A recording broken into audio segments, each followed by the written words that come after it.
So it's been out there, rumored, because of very good sort of reporting that occurred in January 2017 at Politico. But at the time, we were in such a Russia hysteria, the story didn't really sink into people. It's pretty remarkable.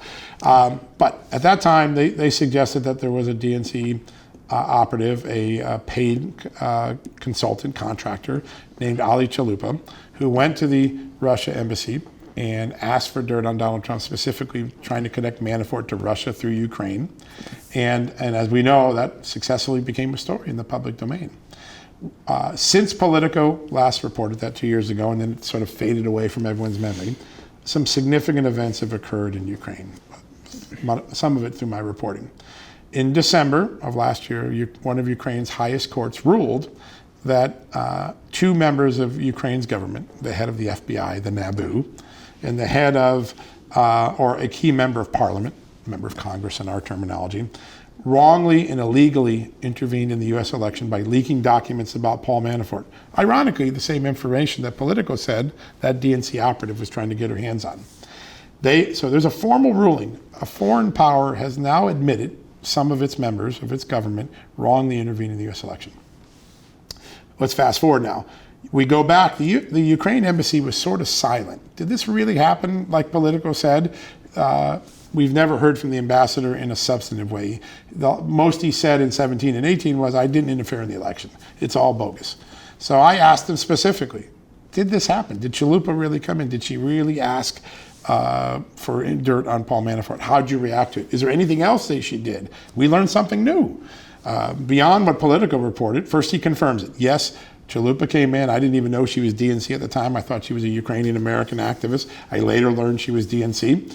And she did ask us for dirt on Manafort. We thought it was highly inappropriate.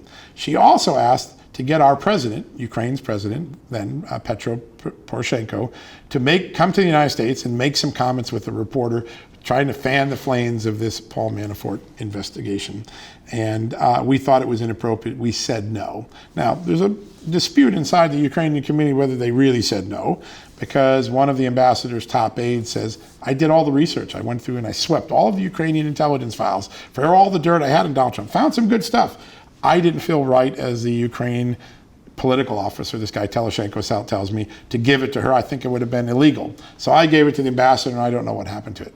Well, they at least went through the effort, if you believe Teleshenko, to dig up the dirt. So they went and found it. No matter what happened, we can follow the story beyond what the embassy says. In May, due to a WikiLeaks leaked email, we know that Chalupa, the DNC contractor, wrote back to her DNC bosses and said, I'm really getting some progress on this Manafort thing. I just was in Ukraine. I met with 68 Ukrainian investigative journalists to tell them to work on Manafort. And I brought Michael Isikoff, the American journalist who probably had more than anyone else to do with creating the Russian narrative in the media. I met with him and I got him interested in Manafort. And oh, by the way, there's something secret I need to tell you that's about to come out in Ukraine.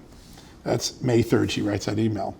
May 29th, Ukrainian authorities released the Black Ledger allegedly implicating Manafort in all this wrongdoing. That becomes one of the main threads of the Russian narrative.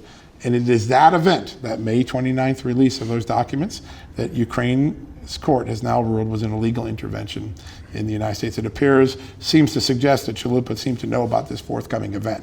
That's why it matters. And there's now the question is, will people like Senate Intelligence, House Intelligence look at this episode with the same vigor that they looked at all the Russia stuff? Remains to be seen.